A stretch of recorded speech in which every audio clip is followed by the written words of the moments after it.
till now ay marami pa rin ang hindi makaget over sa hiwalayan ni Liza Soberano at Enrique Hill na more than 8 years na rin silang magkarelasyon. Kaya marami talagang broken hearted na mga fans. Pero ngayon ay unti-unti na ngang nag-move on. Matatandaan na kinumpirma na nga ni Liza na more than 3 years na silang hiwalay ni Enrique Hill.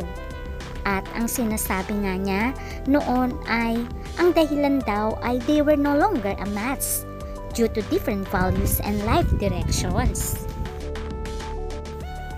Pero marami ang nagsasabi na ang dahilan daw ay third party. At ang pinalit ni Liza kay Enrique Hill ay walang iba kundi si Jeffrey O na isang scammer na in-scam niya ay walang iba kundi si James Reid na manager dati ni Liza. Kaya naman ang mga fans ay sinasabihan si Enrique bakit hindi na magsalita si Enrique kung ano naman ang side niya, dahil nagsalita na nga si Liza na matagal na silang hiwalay. Pero ayon sa mga malalapit kay Enrique ay nangako daw pala si Enrique sa mga magulang ni Liza at sa kamag-anak na hindi siya magsasalita against Liza Soberano. Although marami talagang nalungkot sa hiwalayang ito, pero sabi nga nila kailangan na rin mag-move on si Enrique. Although kahit na binabati ko si Liza dahil bakit hanggang ngayon ay nakakabit pa rin ang pangalan niya kay Jeffrey O at talagang fina-follow niya pa rin si Jeffrey O, ay kailangan na rin daw mag-move on si Enrique dahil mukhang in love si Liza Soberano kay Jeffrey O. Kaya naman si Enrique, after ilang years na hindi nagpaparamdam dahil siya ay broken hearted, ay meron na muling nagpatibok ng kanyang puso. At ang itinuturong babae ay walang iba kundi si Frankie Russell. Sino nga ba si Frankie Russell? At ano ang katotohanan sa kanila ni Enrique? Ating alamin.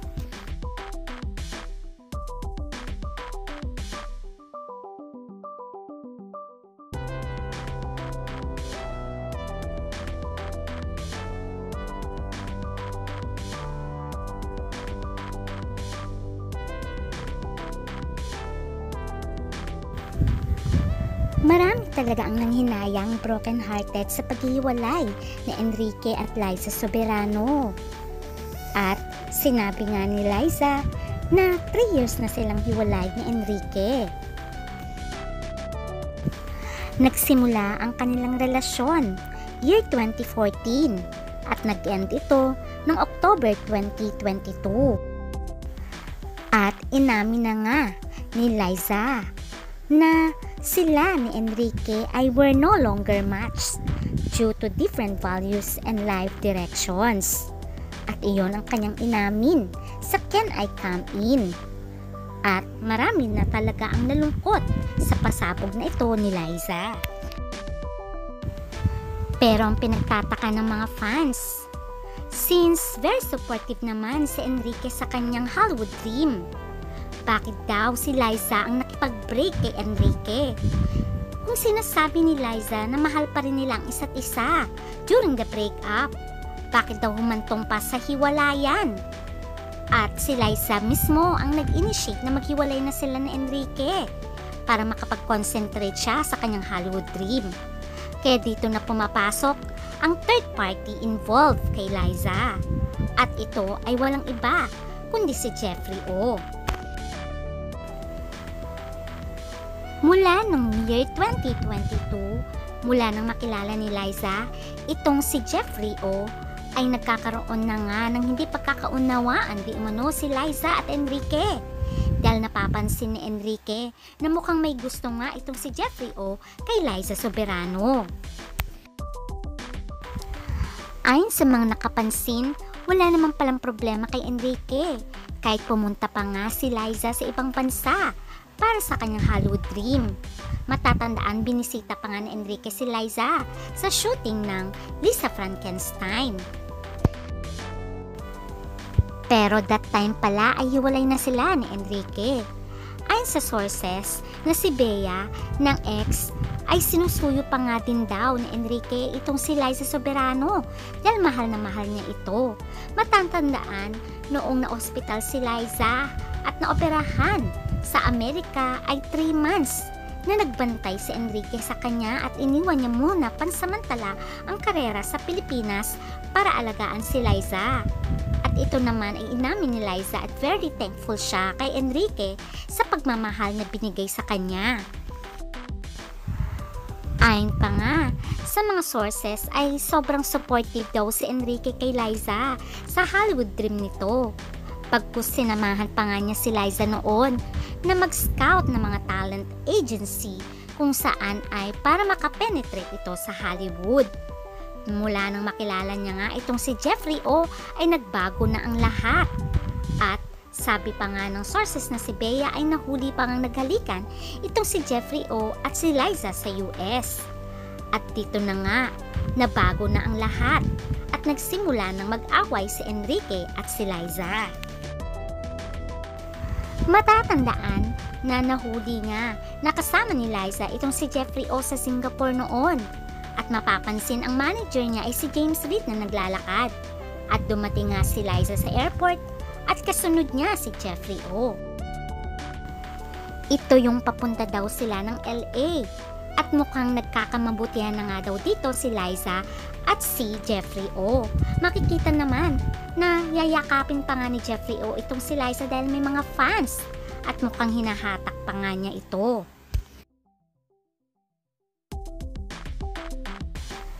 Kaya pala hindi maiwasan na magselos si Enrique kay Jeffrey O. Pero inassure daw ni Liza na walang namamagitan sa kanila ni Jeffrey O.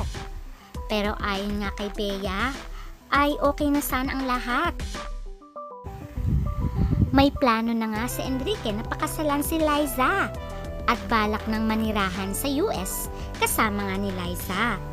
Pero dahil nga sa dumating ang Careless at nakilala niya si Jeffrey O ay nabago na daw ang lahat ng plano nila ni Enrique.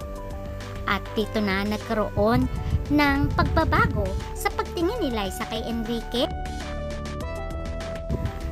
Matatandaan, nung May 2022 ay hindi na maganda ang relationship ni Enrique at Liza at nag-aaway na sila. Pero hinatid pa rin ni Enrique si Liza sa airport nung papunta ito ng US. At ayon pa nga sa sources, ay bago daw makipaghiwalay si Liza kay Enrique ay nauna nang makipaghiwalay itong si Jeffrey O sa kanyang long-time girlfriend. At halata naman si Liza dito sa kanyang sinabi na she loves cheating with Jeff. O diba parang ang saya-saya nila dito na nagbibiruan pa. Pero yun pala ay may relationship na sila ni Jeffrey O. Although marami pa rin fans talaga ang hindi naniniwala at bulag sa katotohanan na makikita naman sa bawat larawan at bawat galaw nila na may relasyon na sila, ay patuloy pa rin ang kanilang pag-asa na magkabalikan si Enrique at si Liza. At matatandaan si Liza din ang tumulong na magkaroon ng abogado itong si Jeffrey O. Kaya naman maraming nadismaya dahil sa pagkakakilala nila ni Liza ay hindi tinotolerate ang mali. Kaya nga kinulong itong si Jeffrey O dahil may kaso sa Bureau of Immigration. Pero anong ginawa ni Liza? Siya pa ang tumulong para mapawalang sala at mailabas si Jeffrey O sa bansang Pilipinas. Pakinggan ang sinabi ng abogado. Makalaya siya. Una, para tulungan makalabas si Jeffrey O dun sa tulungan. And then nung nakalabas na, bumalik siya at pinakilala na nga sila James, yung mga ibang mga taga-Careless Group. At o diba kung tutuusin ang manager ni Liza ay walang iba kundi si James Reid. Pero bakit ganun na lamang ang kanyang pagtulong dito kay Jeffrey O? Na alam naman natin na isang scammer at maraming kaso sa Bureau of Immigration. Kung wala silang relasyon, what do you think? Kung matatandaan nagla-like pa rin si Enrique sa bawat post ni Liza. Dahil yun siguro yung panahon na hindi niya pa matanggap ang kanilang hiwalayan at sinusuyo niya pa si Liza na bumalik sa kanya. Pero dumating na ang puntong nalaman na lahat ni Enrique ang tungkol kay Liza at Jeffrey O. Matatandaan na in-unfollow ni Liza itong si James Reid at ang kanyang girlfriend na si Isa Pressman. Ayon sa observation, bakit na lang biglang in-unfollow ni Liza si James Reid at si Isa Pressman? Wala namang ginawang masama si James Reid at Isa sa kanya.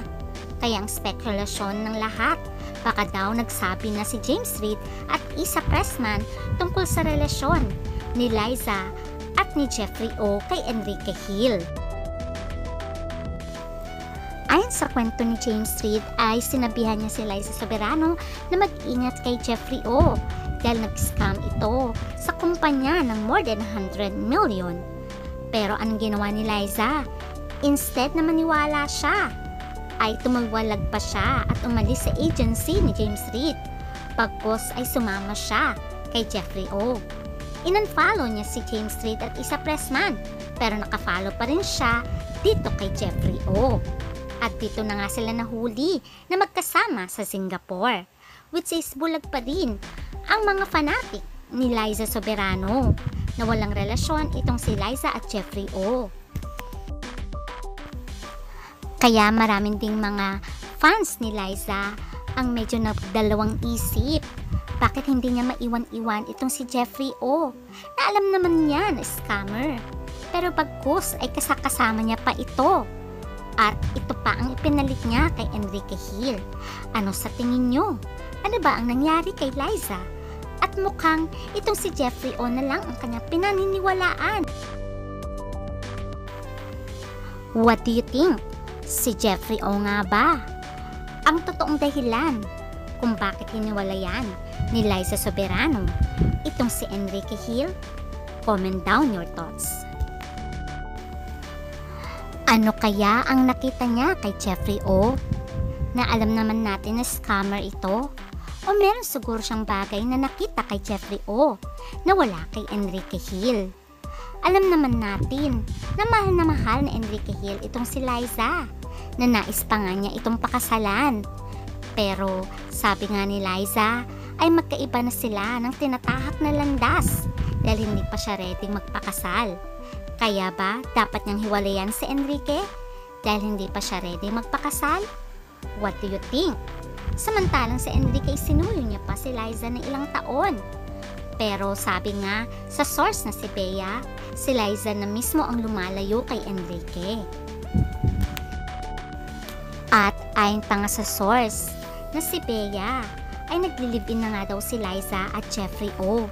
Kaya dapat na nga daw na mag-move on na talaga si Enrique.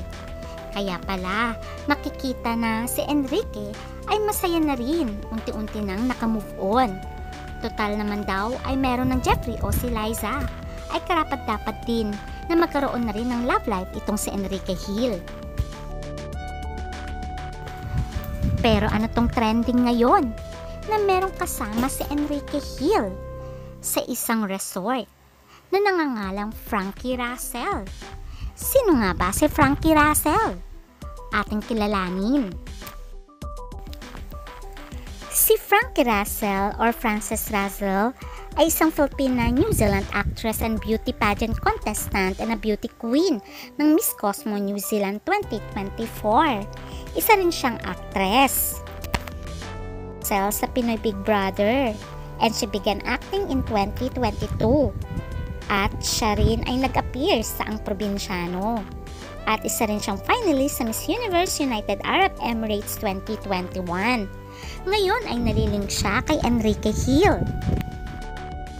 At usap-usap nga ngayon na nilalike ni Enrique Hill ang larawan lagi ni Frankie Russell.